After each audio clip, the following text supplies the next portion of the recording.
ప్రార్థిస్తాం. స్తోత్రం ప్రభు, వాక్యలో వెళ్తున్నాం, మాట్లాడమని ఇస్తున్నాం. ఆమె హల్లెలూయా.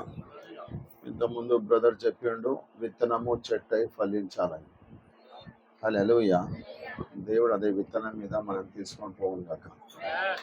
యోహాను సువార్త 1వ అధ్యాయము 1వ వచనం రాస్తాడు, ఆది యందు వాక్యం ఉండెను, ఆ వాక్యమే దేవుని యొద్ద ఉండెను, వాక్యమే దేవుడై ఉండెను. హల్లెలూయా కదండి. ఆది యందు వాక్యం ఉండే, వాక్యమే దేవుడై ఉండే. హల్లెలూయా. ఇక్కడ రాస్తాడు 9వ వచనంలో, నిజమైన వెలుగు ఉండెను, అదే లోకంలో వచ్చుచు ప్రతి మనిషిని వెలిగిస్తా ఉన్నది. హల్లెలూయా. నిజమైన వెలుగు ఉన్నది, ఆ వెలుగు లోకంలో వస్తా ఉన్నది, ప్రతి మనిషిని వెలిగిస్తా ఉన్నది కదండి. ఆది యందు వాక్యము, వాక్యమే దేవుడై ఉండే కదండి.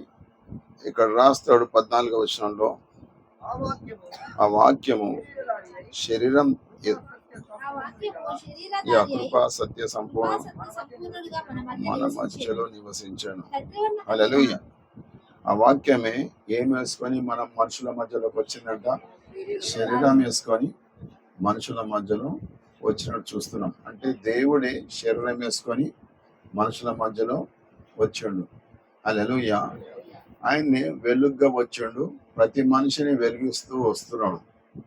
హల్లెలూయా. అది నిజమైన వెలుగు, సత్యమైన వెలుగు కదండి. యేసు ప్రభువు అన్నాడు, నేనే లోకానికి వెలుగు కదండి. దీనికి రిలేటెడ్ వాక్యం, నేనే లోకానికి వెలుగు. కాబట్టి ఆ సత్యమైన వెలుగు, నిజమైన వెలుగు ప్రతి మనిషిని వెలిగిస్తూ వస్తున్నది కదండి. అంటే ప్రతి మనిషికి చీకటి ఉందన్నమాట కదండి. చీకటిలో జనాలు గొప్ప వెలుగును చూసినారు. హల్లెలూయా. ఆ వెలుగు భూమి మీదకి వచ్చి ప్రతి మనిషిని వెలిగిస్తా ఉందంటే వాళ్ళకున్న చీకటి తీసేయడానికి ఆ వెలుగు భూమి మీదకి వచ్చినట్టు చూస్తున్నాం కదండి. ఆ వెలుగే యేసు ప్రభు. ఆది యందు వాక్యం ఉండెను, వాక్యమే దేవుడై ఉండెను, వాక్యమే శరీరం వేసుకొని భూమి మీదకి వచ్చాను, వెలుగుగా వచ్చాను. హల్లెలూయా. హల్లెలూయా కదండి. కాబట్టి భూమి మీదకి వచ్చినప్పుడు ఆ వెలుగు మరి శరీరం వేసుకొని వచ్చిండు. ఎక్కడికి వచ్చిండు? ఎక్కడ పుట్టిండు? పశువుల పాకలు.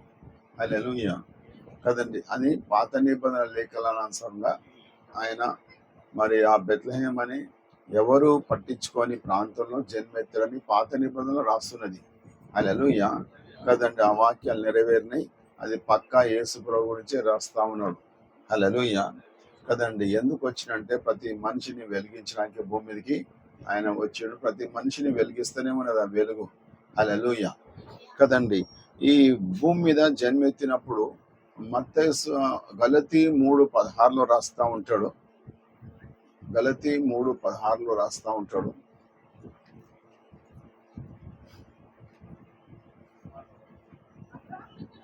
అబ్రహామునకు అతని సంతానమునకు వాగ్దానములు చేయబడెను, ఆయన అనేకుల గురించి అన్నట్టు నీ సంతానములకు అని చెప్పక ఒకని గురించి అన్నట్టే నీ సంతానము కనెను, ఆ సంతానమే క్రీస్తు. హల్లెలూయా. ఇంకా ఇంగ్లీష్ రాస్తాడు, not to seeds but to one seed and that seed is Jesus Christ. Hallelujah. అబ్రహాంకి వాగ్దానం చేశాడు దేవుడు. ఏం వాగ్దానం అంటే, అయ్యా నీ గర్భంలో ఒక విత్తనం వేస్తా, ఆ విత్తనమే యేసు క్రీస్తు. హల్లెలూయా. గలతీ 3:16 పౌలు భక్తుడు రాస్తా ఉన్నాడు. అంతకుముందు ఆయన యెహోవా సాక్షి, యేసు ప్రభు అంటే చంపేవాడు ఆయన. అతను రాస్తున్నాడు ఈ మాట. ఏం రాస్తున్నా అంటే, అబ్రహాంకి వాగ్దానం చేసాడు.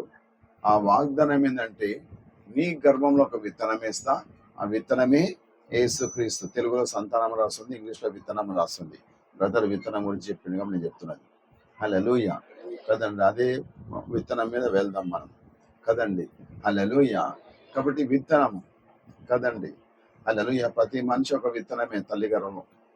కదండి. హల్లెలూయా. కాబట్టి దేవుడు అబ్రహాంతో వాగ్దానం చేశాడు. ఏం వాగ్దానం చేశాడంటే, నీ కడుపులో ఒక విత్తనం వేస్తా, ఆ విత్తనమే యేసు క్రీస్తు.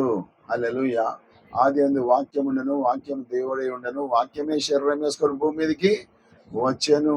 హల్లెలూయా.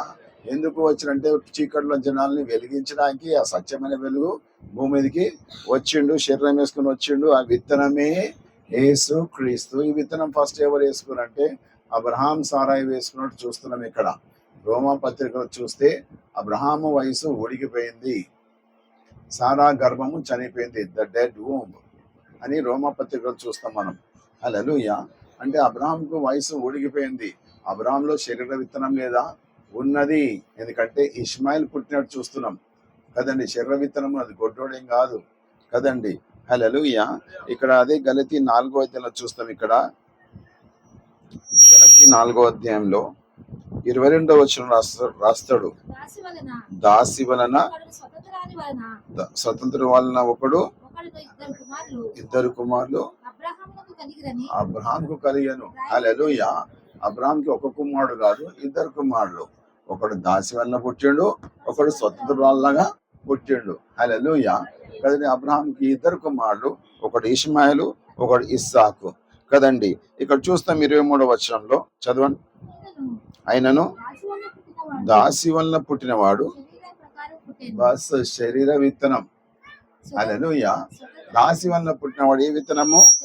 శరీర విత్తనం కదండి. తర్వాత స్వతంత్రాల వల్ల పుట్టిన వాగ్దానం బట్టి పుట్టిన వాడు. హల్లెలూయా. ఇక్కడ 29వ వచనం చూస్తాము. అప్పుడు శరీరం బట్టి పుట్టినవాడు ఆత్మను బట్టి పుట్టినవాడు ఎలాగూ హింస పెట్టునో. చాలు. శరీర విత్తనం కనబడుతుంది, ఇక్కడ ఆత్మ విత్తనం కనబడుతున్నది. కాబట్టి భూమి మీద మరి అబ్రహాము విత్తనం వేసుకోండు. ఆ విత్తనము వాగ్దాన శరీర విత్తనం ఉంది, ఆయనకు శరీర విత్తనము ఉన్నది. హల్లెలూయా. గొడ్డోడు కాదు, ఇష్మాయిల్ పుట్టిండు కదండి. అంటే శరీర విత్తనం. కానీ ఇక్కడ ఇంకో విత్తనం గురించి రాస్తుంది, ఆత్మ విత్తనం అని. హల్లెలూయా. ఆత్మకు పుట్టినవాడు. దేనికి పుట్టినవాడు? ఆత్మకు పుట్టినవాడు. హల్లెలూయా. కాబట్టి అబ్రహాంకి సంతానం ఎందుకు లేట్ అయింది? వాగ్దాన సంతానం ఎందుకు లేట్ అయిందంటే శరీర విత్తనము చనిపోవాలా కదండి. అర్థమైందా? శరీర విత్తనం లేనప్పుడు ఆత్మ విత్తనం రావాలి కదండి. అందుకే 25 years లేట్ చేసిండు. హల్లెలూయా. 75 సంవత్సరంలో మాట్లాడు, ఓ అబ్రహామా నీకు సంతానం ఇస్తా అని కదండి. అర్థమైందా? వాళ్ళు తొందరపాటుతో శరీర విత్తనంతో కన్నారు ఇష్మాయిల్ని. కానీ అది వాగ్దానము విత్తనము కాదు. హల్లెలూయా. కాబట్టి వాగ్దానం విత్తనం రావాలని దేవుడు వాగ్దానం చేశాడు. హల్లెలూయా. ఆత్మ విత్తనం కదండి. అందుకే ఇక టైం లేట్ అవుతూ వచ్చింది. 100 సంవత్సరాలకు పుట్టిండు. అప్పుడు రోమపత్రికలు రాస్తాడు, అబ్రాహాము వయసు ఉడికిపోయింది, సారా గర్భం చనిపోయింది అని రాస్తాడు. హల్లెలూయా. రోమపత్రికలో కదండి. సేరాస్ వూమ్ డెడ్ వూమ్ అని రాస్తాడు. చనిపోయిన ఈ యొక్క గర్భము, దాంట్లో గుడ్డు ఉండదు, అబ్రహాంలో విత్తనము లేదు. అప్పుడు పుట్టిండు ఇస్సాకు, ఆత్మ విత్తనం. హల్లెలూయా. ఇస్సాకు మళ్ళగా శరీర విత్తనం కాదు, ఆత్మ విత్తనం. హల్లెలూయా. అందుకే మత్తయి సువార్త 1వ అధ్యాయంలో రాస్తా ఉంటాడు, ఆదాం నుంచి రాయలే, అక్కడ అబ్రహాం నుంచి రాస్తా ఉంటాడు. అబ్రహాము ఇస్సాకును గనెను, ఇస్సాకు యాకోబును గనెను, యాకోబు యూదాను గనెను, యూదా మరి తామారు నందు ఫేరేసును కనెను. అట్లా అట్లా అట్లా అట్లా అట్లా బోయాసు, అట్లా అట్లా అట్లా అట్లా మరియా యోసేపు నుంచి భూమి మీదకి యేసయ్య వచ్చాడు. కానీ విత్తనం ఫస్ట్ ఎవరు వేసుకుని రాస్తారు? మత్తయి సువార్తలో అబ్రహాం వేసుకున్నాడు. గలతీ అది రాస్తుంది, మత్తయి సువార్త 1వ అధ్యాయం మాట్లాడుతుంది. అబ్రహాం ఇస్సాకు, అంటే విత్తనము అబ్రహాం లెక్కలు ఎవరికి వచ్చింది? ఇస్సాకులకు వచ్చింది. ఇస్సాకు నుంచి ఎవరిలోకి వచ్చింది విత్తనము? హల్లెలూయా. యాకోబులోకి వచ్చింది. యాకోబు నుంచి విత్తనం ఎవరిలోకి వచ్చింది? ఫేరోజులోకి వచ్చింది. అట్లా అట్లా యూదా వీళ్ళందరూ వస్తూ ఉంటారు కదా. హల్లెలూయా. తర్వాత మరియ యోసేపు నుంచి విత్తనం భూమికి వచ్చింది. ఆ విత్తనమే యేసు క్రీస్తు. ఆ విత్తనమే యేసు క్రీస్తు. బాగా అర్థమవుతుందా? హల్లెలూయా. హల్లెలూయా. హల్లెలూయా. కదండి. ఆ విత్తనమే యేసుక్రీస్తు. అబ్రహాం వేసుకున్నాడు, అబ్రహాం నుంచి ఇస్సాకులకు, ఇస్సాకు నుంచి యాకోబుకు, మరియు యోసేపు నుంచి భూమి మీదకి ఆ విత్తనము వచ్చింది. ఆ విత్తనం ఎందుకు వచ్చిందంటే మనుషులను వెలిగించడానికి సత్యమైన వెలుగుగా వచ్చింది. హల్లెలూయా, హల్లెలూయా. మనిషికి పాపమైన చీకటి ఆవరించి ఉన్నది. సైతాను యొక్క బంధకాల్లో ఉండి కదండి మానవ జాతిని పడేసిండు. లూసిఫర్ అనే సైతాను చీకటితో కమ్మేసిండు. మనిషి చీకట్లో బ్రతుకుతూ వస్తున్నాడు. చీకట్లో వాడు ఏం చేస్తున్నాడు వానికి అర్థమైతే లేదు. చేస్తూ చేస్తూ చనిపోతున్నాడు. చనిపోయినాక నరకానికి వెళ్తున్నాడు జన్మ కర్మ పాపాలతో కదండి. జన్మ కర్మ పాపాలతో వాడు నరకానికి వెళ్తున్నాడు కదండి. ఎన్నెన్ని నువ్వు పుణ్యకార్యాలు చేసినా అవి మురికి గుడ్డలతో సమానం అని చెప్తా ఉన్నాడు కదండి. నీ ఆత్మశుద్ధి లేనిది ఎన్ని పుణ్యకార్యాలు చేసినా అవన్నీ వేస్ట్ అని అంటున్నాడు. మురికి గుడ్డలతో సమానం. ఎందుకంటే చనిపోయినాక నువ్వు ఎక్కడ వెళ్తున్నావు? నరకానికి వెళ్తున్నావు. ఎందుకంటే చీకటి కమ్ముకున్నది, చీకటి కమ్ముకున్నది, సత్యం నీకు తెలియకపోయింది. హల్లెలూయా. కానీ ఆ దేవుడు భూమి మీదకి వెలుగుగా వచ్చిండు. వెలుగు ప్రతి చీకటిలో ప్రజల్ని వెలిగిస్తూ వెలిగిస్తూ వెలిగిస్తూ వచ్చాడు. హల్లెలూయా. ఇప్పుడు మనందరిని వెలిగించింది ఎవరు? యేసయ్య వెలుగు. హల్లెలూయా. నీ నా జీవితం వెలిగించబడదు లేకుంటే యేసయ్య సత్యం మనకు తెలియదు కదండి. చిన్నప్పటి నుంచి నువ్వు క్రైస్తవుడు ఉండొచ్చు కానీ నీకు యేసు యొక్క రుచి తెలియదు. నీ చీకటి జీవితం నీకే, నీలో వెలుగు లేకుండే. కానీ ఒక రోజున మరి దేవుడు నిన్ను తాకిండు, నీ చీకటి జీవితాన్ని మార్చేసిండు, వెలుగుమయంగా మార్చేసాడు. హల్లెలూయా, హల్లెలూయా, హల్లెలూయా. యేసు ప్రభువు అంటుడు నేనే లోకానికి వెలుగు. హల్లెలూయా. ఆయన నిన్ను నన్ను వెలిగించేయమంటున్నాడు. నీవు కూడా లోకానికి వెలుగుగా ఉండు అంటున్నాడు. హల్లెలూయా. నువ్వు ఎక్కడ అడుగు పెడితే ఆ ప్రాంతంలో చీకటి పోనుగాక. హల్లెలూయా. ఎందుకంటే వెలుగు ముందర చీకటి తట్టుకోలేదు, అది వెళ్ళిపోవాల్సిందే.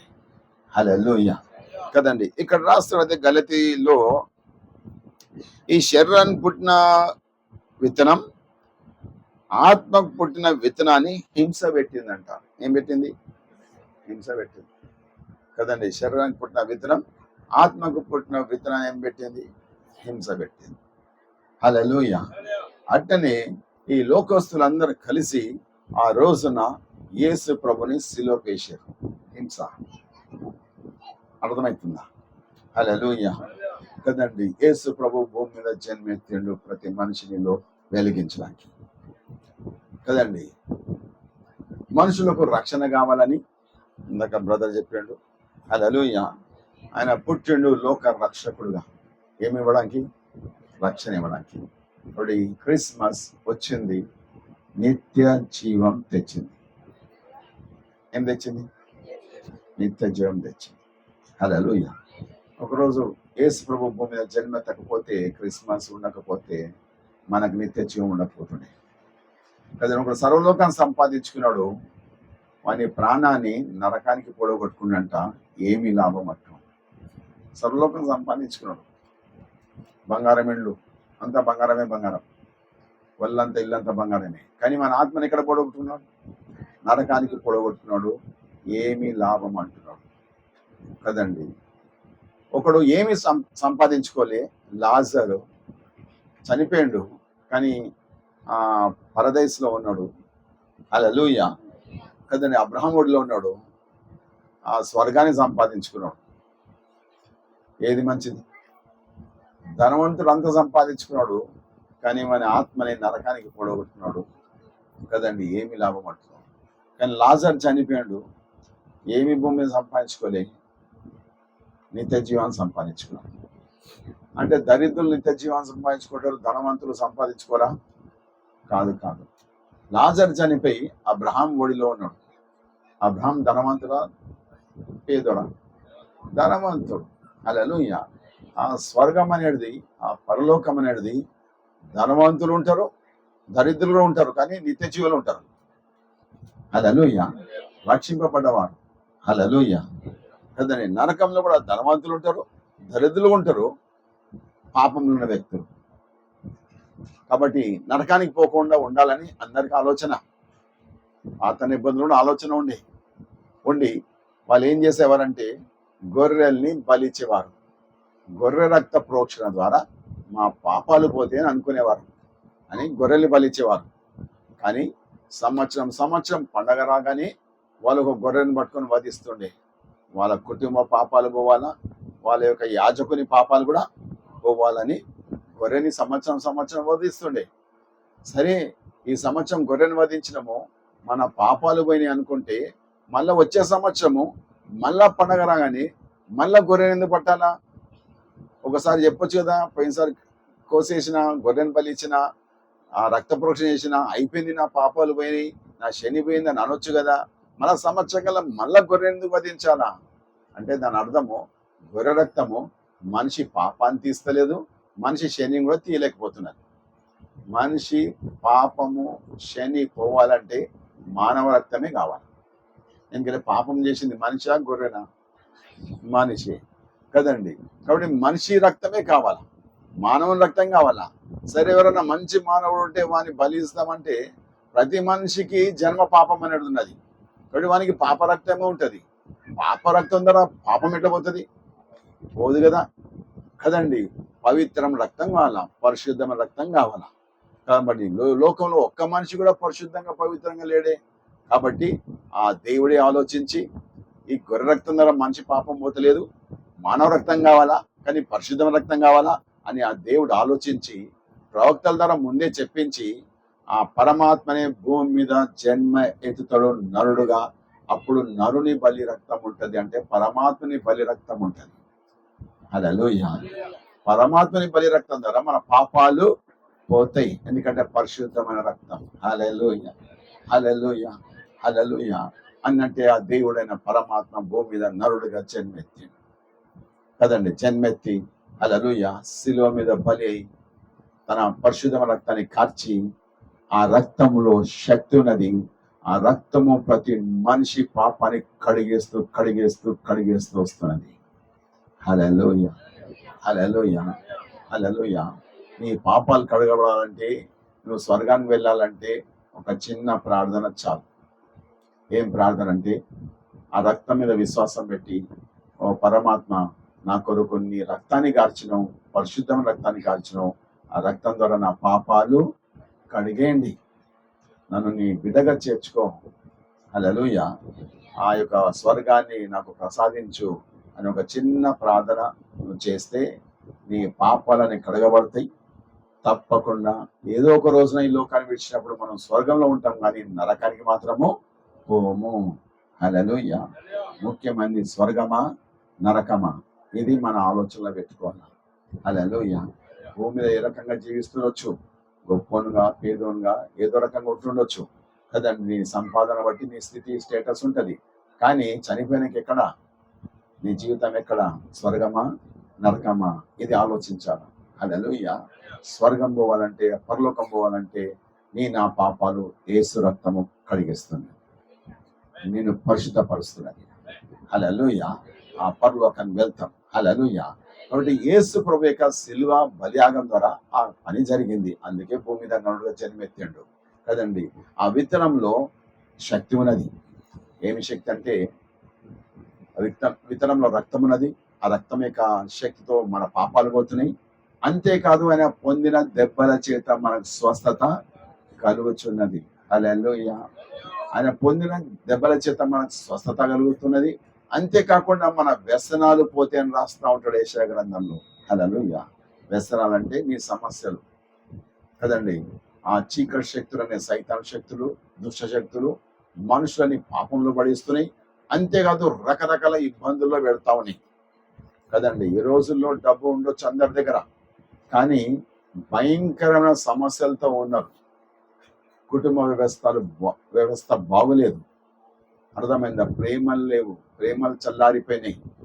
అసూయ, పగ, ద్వేషం పెరిగిపోయింది కదండి. ఇలాంటి కుటుంబాలను చూస్తున్నాం, ఇలాంటి సమాజాన్ని చూస్తున్నాం.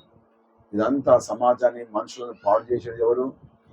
ఆ సైతాన్ శక్తులు కదండి. రకరకాల వ్యసనాలు, ఇవన్నీ పోవడానికి ఆ విత్తనంలో శక్తి ఉన్నది. మన వ్యసనాలు తీసివేస్తారంట.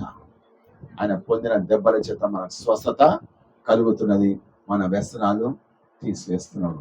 హల్లెలూయా, హల్లెలూయా. నీ వ్యసనాలు ఏమున్నాయో ఒక చిన్న ప్రార్థన చేసుకో. ప్రభువా, ఈ సమస్యతో నేను బాధపడుతున్నా, ఈ వ్యసనాలతో నేనున్నా, ఇవి తీసివే ప్రభువా. ఇక్కడ వ్యసనాలు తెచ్చింది దుష్టశక్తి, దాన్ని తీసేయాలంటే దైవశక్తే పనిచేయాల. హల్లెలూయా. దైవశక్తి నీలో పనిచేస్తుంది, నీకున్న వ్యసనం తీసేస్తున్నది. హల్లెలూయా. నేను స్వస్థపరుస్తున్నది, నీకు ఆరోగ్యం ఇస్తున్నది. అంతేకాదు నీ పాపాన్ని తీసేసి ఆ పరలోక రాజ్యం అనే స్వర్గాన్ని దేవుడు నీకు ప్రసాదిస్తున్నాడు. హల్లెలూయా. రక్షణ పొందిన ప్రతి బిడ్డ అంతం వరకు నీ రక్షణ కాపాడుకో అంటున్నాడు. ఎప్పటిదాకా? అంతం వరకు. ఆ సైతానుడు ఈ రక్షణని పూడగొట్టాలని ఎన్నో ప్రయత్నాలు చేస్తూ ఉంటాడు కదండి. సుఖపెట్టి పడేస్తాడు, లేకుంటే కష్టపెట్టి పడేస్తాడు. ఇంతకు ముందు వచ్చేటప్పుడు ఒక దగ్గర ఆపినము, ఆప్తే ఆయన చేయి విరిగింది. ఇట్లా ఆయన పుట్టుక క్రైస్తవుడు అంట, చేయి విరిగింది. అయితే ఇట్లా పట్టి వేసుకొని ఉన్నాడైనా. అయితే మన బ్రదర్ పలకరించి అయ్యా మరి పోతున్నావు ఆ చర్చ్కి అంటే ఆయన అంటాడు, ఏం చర్చ్, ఏం దేవుడు, ఎందుకు బాగా చేస్తాడు, మన కర్మేది, మనం పడాలా. ఈ చెయ్యి ఎన్ని 3-4 ఆపరేషన్ అయినట్ట, బాగాలే, కాబట్టి చెయ్యే తీసేయమని చెప్తాడు డాక్టర్ గారు. దీంట్లో దేవుని ఏం లేదు కదా, మనది ఇది, నాకు యాక్సిడెంట్ అయింది అని ఆయన అంటున్నాడు. నేను చెప్పిన బ్రదర్, ఈయన ఏదో విరక్తి చెందినట్టు ఈ దేవుని గురించి ఏం చెప్పకన్నా ప్రార్థన చేయంతనా. చూడండి, చిన్నప్పటి క్రైస్తవుడే, చర్చికి వెళ్ళే వ్యక్తి, కానీ ఏం చర్చ్, ఎందుకు దేవుడు, దేవుడిని దీంట్లో ఏం పని ఉంది, దేవుని దీంట్లో ఏం పని లేదు. కానీ నా చేయి నేను కొట్టుకున్నా కాబట్టి ఇది డాక్టర్లు 4 ఆపరేషన్లు సక్సెస్ కాలే, కాబట్టి గడికి ఇంకా ఆపరేషన్ ఎందుకు, ఉన్న చేయి కూడా బీకమని చెప్తా అంటున్నాడు. అంటే దేవుని ముచ్చట ఎత్తకంటున్నాడు ఆయన. అంటే ఆయన విసిగిపోయాడు కదండి. అంటే సైతానుడు ఆయనని దేవునికి ఏం చేస్తున్నాడు, దూరపరుస్తున్నాడు. వాని పని అదే. నువ్వు స్వర్గం పోకుండా ఎట్లా చేయాలని సైతానుడు ప్లాన్లో ఉంటాడు. అర్థమైందా? సుఖపెట్టి పడేస్తాడు, లేకుంటే కష్టపెట్టి పడేస్తాడు, దేవునికి దూరం చేస్తాడు. గొంతు మీద కత్తి వచ్చిన దేవునికి దూరం ఏం లేదు. హల్లెలూయా, హల్లెలూయా, హల్లెలూయా.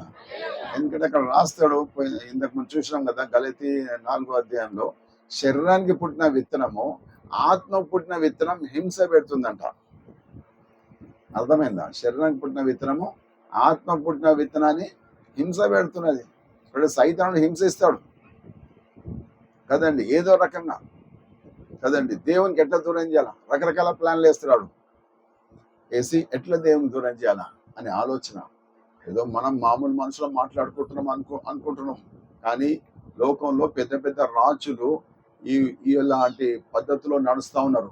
ఒక పెద్ద పెద్ద రాజులు ఒక గ్రూప్ తయారైంది, అది స్వర్గానికి పోయే గ్రూప్ తయారైంది, రాజుల లెవెల్లో ఉంది. ఇప్పుడు ఇంకో గ్రూప్ తయారైంది, ఆ లూసిఫర్ అనే సైతాన్ని డైరెక్ట్ ఆరాధన చేస్తూ ఆ గ్రూప్ మెయింటైన్ చేస్తూ ఉన్నారు.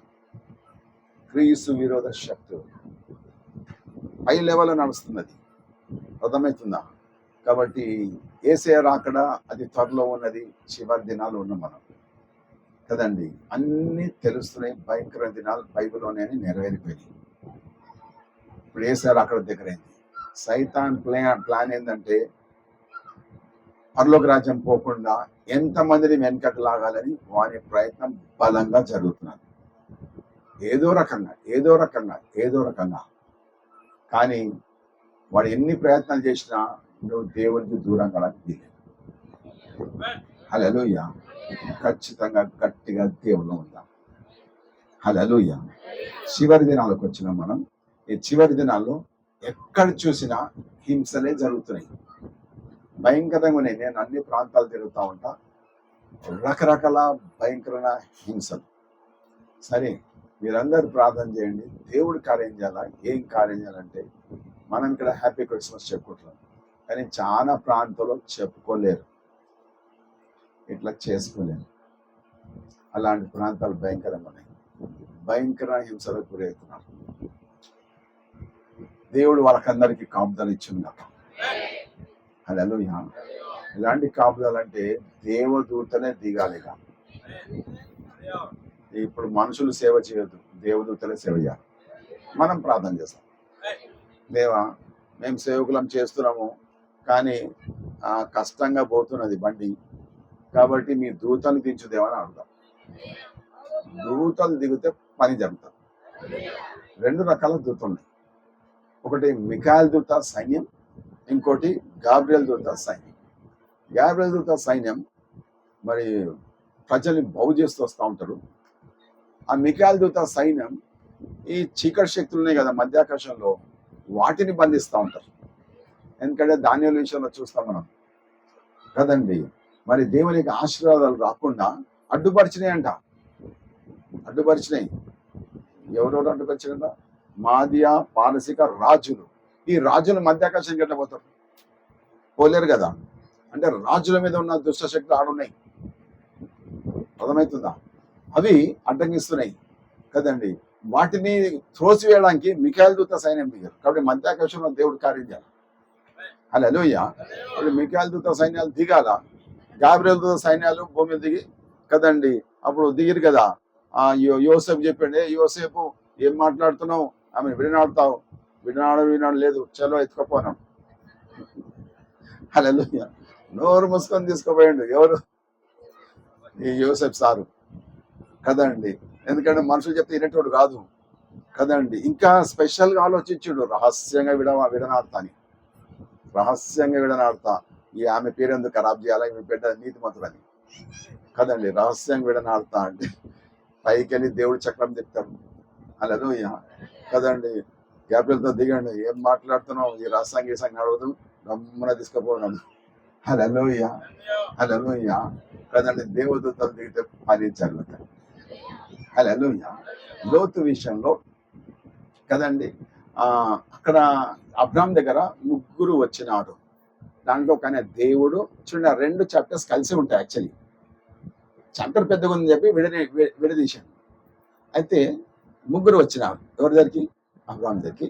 వచ్చిన తర్వాత వాళ్ళ విషయాలని మాట్లాడినాక దేవుడు ఆకాశానికి ఎక్కి వెళ్ళిపోయాను, 2 దూతలు సొదొమ కొరకు పోయాను.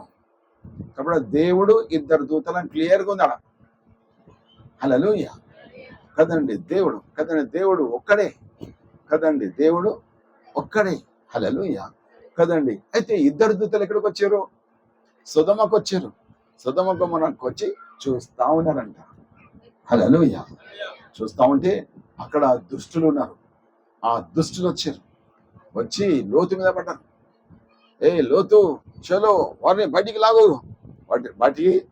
లాగు వారిని అంటే లోతు అంటున్నాడు, అయ్యా పరదేశులు నా ఇంట వచ్చారు, వాళ్ళని ఏమనకండి, కాకపోతే నా బిడ్డల్ని ఇచ్చేస్తా, మీరేమని చేసుకోండి అంటున్నాడు. అంత త్యాగం చేసిన కదండి.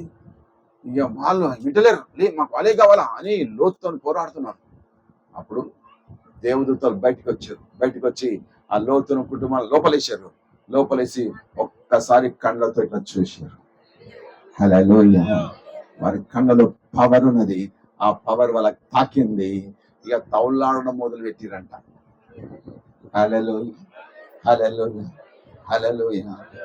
హల్లెలూయా.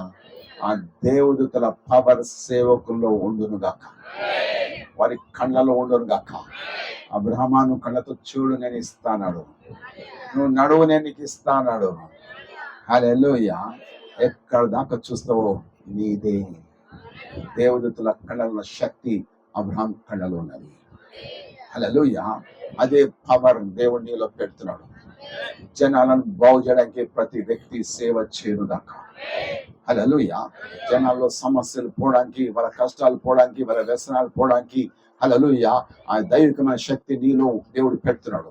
కాబట్టి నువ్వు చిన్నదానివో పెద్దవేడు వ్యక్తివో దేవుడు ప్రతి బిడ్డను వాడుకుంటున్నాడు. హల్లెలూయా.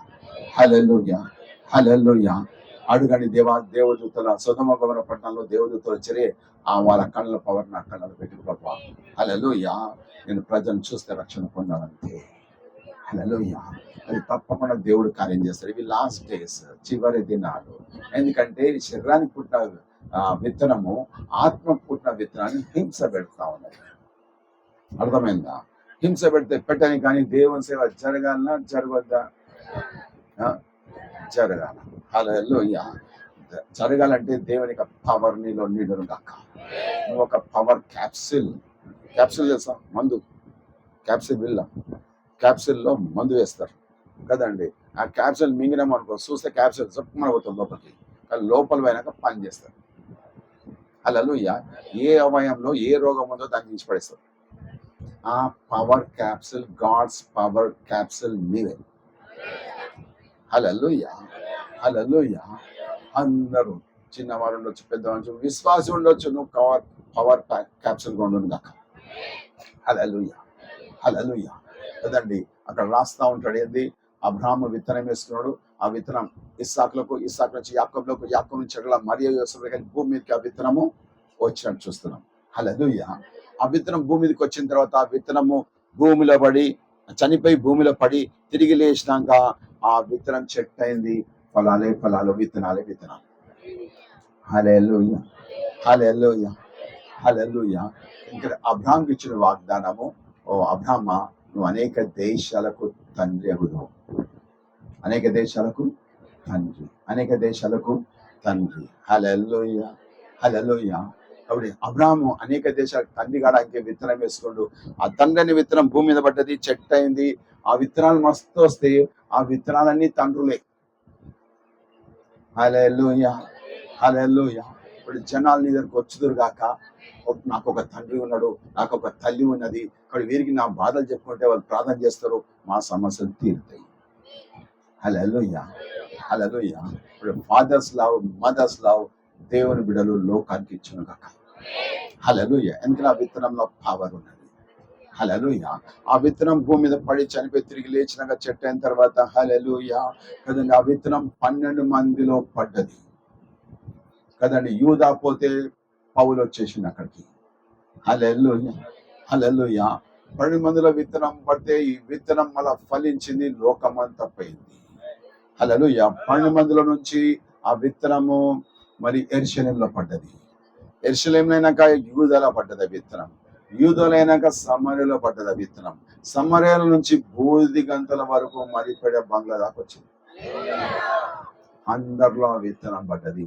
ఆ విత్తనమే యేసు క్రీస్తు. హల్లెలూయా. ఫస్ట్ వేసుకుంది ఎవరు? అబ్రాహాము. అనేక దేశాలకు తండ్రి కలదు. హల్లెలూయా. అదే ఇంటికి రెబేకా పోయింది. హల్లెలూయా. రెబేకాకు వాళ్ళ బ్రదర్స్ ఆశీర్వాదం ఇస్తున్నారు, నువ్వు కోట్లాది వారికి తల్లి వద్దు కాక. హల్లెలూయా. ఆ విత్తనంలో పవర్ ఉంది, ఆ పవర్ గల విత్తనం నీలో ఉన్నది. నీ ద్వారా అనేకులు అనేకులు అనేకులు దేశాలు రక్షణ పొందుతాక. హల్లెలూయా. స్త్రీ ఉండొచ్చు, పురుషుడు ఉండొచ్చు, చిన్నోళ్ళు ఉండొచ్చు, పెద్దలు ఉండొచ్చు, విత్తనం నీలో ఉన్నది, అది ఫలించాల. హల్లెలూయా. మా గడ్డి బిల్లులో మా గొర్రెలు వేల కొలదిగా, 10,000 కొలదిగా పిల్లలు వేస్తున్న మాట ఈ అంత దినాలు అన్ని సంఘాల్లో జరుగును గాక. దేవుడి మాటలు దీవించును గాక. ఆమేన్. మనందరికి అవసరమైన చక్కని మాటలు అందించిన దైవజనులకు ప్రత్యేకంగా ప్రకటించబడిన దేవుని వాక్యం